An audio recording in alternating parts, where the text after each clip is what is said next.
Hey, this is Alex Stafford, and I'm here with the Rave TV, and today I'm sitting down with Ray from Korn. How you doing, man? What's happening, man?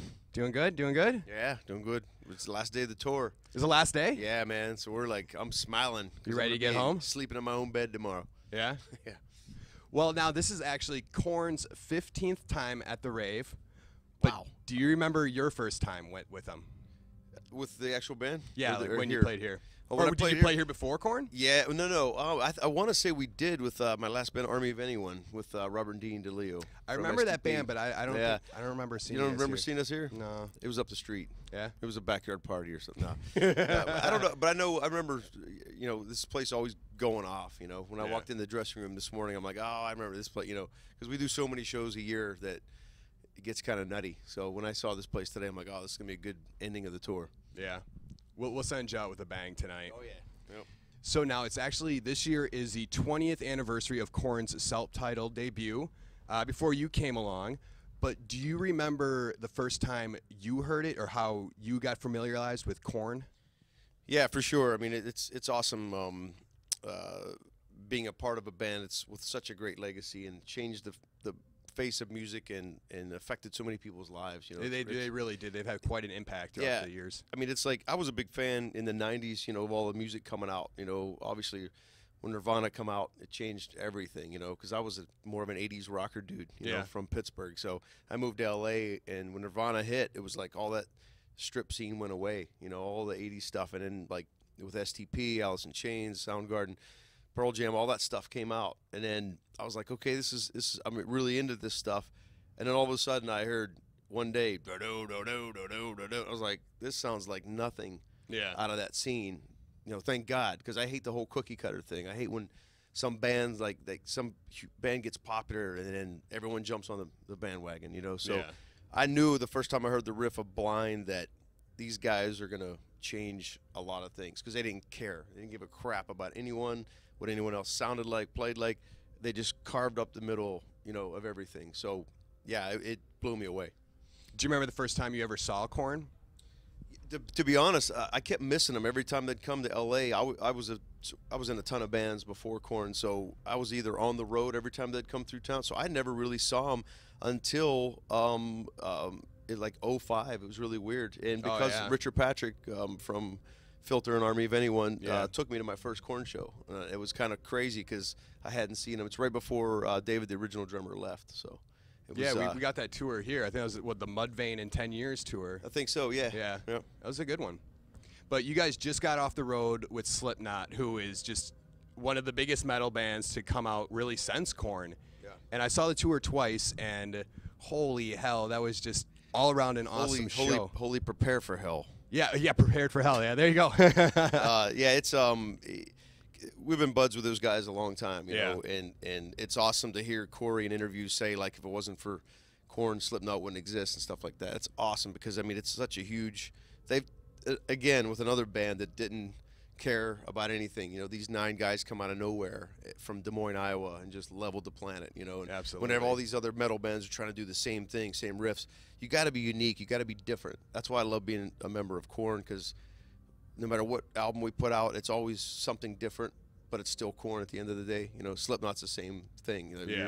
I'm a big fan of the new record from them, and being on the tour, playing arenas with 3 metal bands in 2014. Are you kidding me? That's like, and those shows were packed. Yeah, those are packed. Some were sold out, and I'm the whole like 4 or 5 of the UK run coming up in January are already sold out. Wembley sold out in 2 hours. That's freaking amazing. That place is huge. Yeah, I mean, come on, rock and metal's dead? I don't think so. Gene Simmons is great, but he doesn't know the rock is dead, man. He's a little wrong on that. So, but now it's the end of the year, and lately I've been loving to ask bands what was a favorite album that came out that you really liked, something that really grabbed you of this year? Yeah. Wow. Besides a special edition of your new album? I was going to say the Paradigm Shift World Tour Edition, folks. Right there. Right there. Well, that's the one that came out a year ago. Yeah, that's the original cover. Yeah, which original is an awesome album, by the way. The new one I'm really excited about because we obviously Hater, the single's on there with our video, and there's a couple songs that didn't get released on Paradigm that it's on there. But, I'm a big fan of, like, live versions of things because a lot of live versions aren't exactly that. They go in and fix them, This is really what there's nothing fixed on these. So it's awesome to have a song from Moscow, a song from London, a song from Denver, and then we put them all together on this package. And it's cool because like fans are like, I love cranking it, riding down the road, because it's like I'm at the concert, you know. And some of them are at those actual shows. So that's always cool when you come across like an audio and you're like, yeah, I was there. That person screaming, that was me. Totally. It gives the fans something, you know, to talk about. And we multi-track all of our shows. So we just went through and picked some and had them mixed well. And then obviously you get the original Paradigm Shift on there. Yeah, that was great. Now, this was your first time really working with Head, right? Yes. How was that? That was so rad. I mean, the guy's, I can't explain.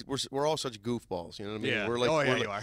You know, we're not 22 anymore. We're like 40 something, and we're it's funny because you can't, all the years of experience come to fruition. All the, you know, it's funny because when we first got in the studio, I didn't know what to expect, because I know we were all kind of wondering like, wow, we're gonna be able to come up with anything cool. Yeah. And from the second Head sat down and started playing like a Rick Springfield riff, it was just, he was off to the races. I mean, it was like we all just started laughing, and there was no tension, no awkwardness, nothing. It was just, and next thing you know, we're like plowing through riffs and songs and putting stuff together. And we all, if you watch the Reconciliation DVD on the Paradigm Shift, it shows us trying to work the Pro Tools, because we all knew how to do something, but none of us really know how to do everything on the Pro. So I'd be like editing stuff together and getting frequencies, and Monkey would sit down and do something, and Head would come over and say, put a section in. So it's hilarious if you watch that DVD how we did this record, you know. But next thing you know, we have 25 riffs and 25 songs. Yeah. And John would come in and like, you wrote all this, and you know, so it was such a great experience with him. It's really taking a step forward as a band too, you know, starting a whole new stage. Totally, yeah. And to watch him and James together, there was something missing there. The other guys that filled in were great, you know, but you could always tell there was something missing, you know, chemistry. And there's a beauty about like the simplicity of the way they write. You know, a lot of musicians overthink things and they make things too complicated. To watch their brains connect is a magical thing. It's kind of freaky. And me and Fieldy would just sit back and go, whoa, what are we going to do underneath that as a rhythm section? You know, kind of got the wavelength going. Yeah, man. And it's and I've been in a ton of bands, you know, from David Lee Roth to, you know, I've worked with a lot of bands that you have to be on your game as a musician, you know, and this band is a whole feel and vibe and emotion. It doesn't, obviously experience counts, but it's all about the feel and the energy at that moment. It's not about like, what technically can I do here, or what can I throw in here, or what can, you know, you as a band member, you have to really mesh with what's going on, you know. And it took me a while to get that, you know, with this band, you know. 8 years later, it's very easy, but first couple of years I was really tripping, you know. Yeah, but the emotion really brings out on the live show too, because as I was saying, I've seen you guys so many times, and just the energy. Like now, the last couple times I saw you guys, it was a lot of smiles on stage between the band. You know, they're joking around, throwing picks, and you can tell they're kind of messing with each other. All the mistakes we were making. All the mistakes. No, it's funny. We have to laugh. I mean, it's like we're in such a good zone now. It's all about family and it's all about music. There's nothing to get in the way. Yeah, this summer I saw you guys, and you guys brought out a bunch of kids on stage too. It's the Korn kids, man. I mean, there's always a round of them coming through. I mean, my son's finally coming out there at 3.5, and it's like John's Zeppi and Pirate have been out there, and Fieldy's son Israel, and we just have a good time now, man. It's like there's no drama, there's no like substance, there's nothing to get in the way, and that's a beautiful thing, because it transpires to the audience. You know, you can't fool the fans. They know what's up. They know if you're having. They can smell bullshit a mile away. They know if you're having a bad day. They know if you're having a bad tour. You know, so we want to, you know, give that back to the fans because they deserve it. You know, some of these people will be coming to 47 shows. You know what I mean? It's like I lost count how many myself. You know? Really? Yeah. So, and now one thing I really admire from being, trying to be a drummer compared to you is I love the way you spin your sticks. You do it in the middle of songs, you toss them. Can you show us a little skill you got? I was a marching corps freak. People think I'm showing off. It has nothing to do with like I'm trying to show off. It's literally a habit of mine. I've been doing it. How you know how to do it. From Jakey Lee to David Lee Roth. Every band I've ever been in, I do these things, and it's because I'm a marching guy.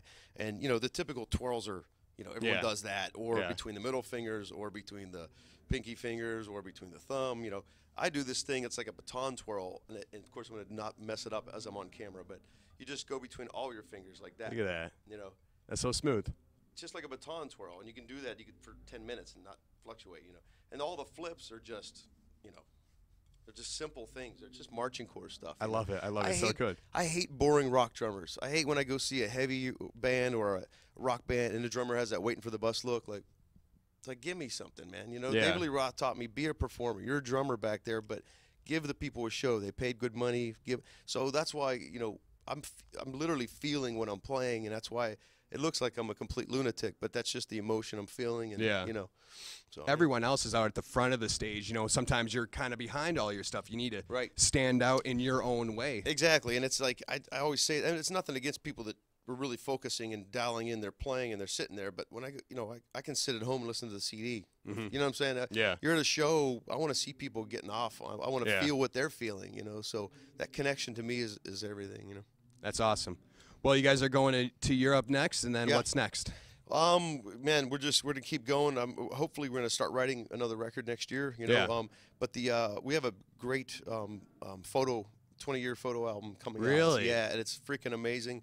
You can check it out on korn.com, and what's the other one? And pledgemusic.com. I keep forgetting that. Sorry, Pledge.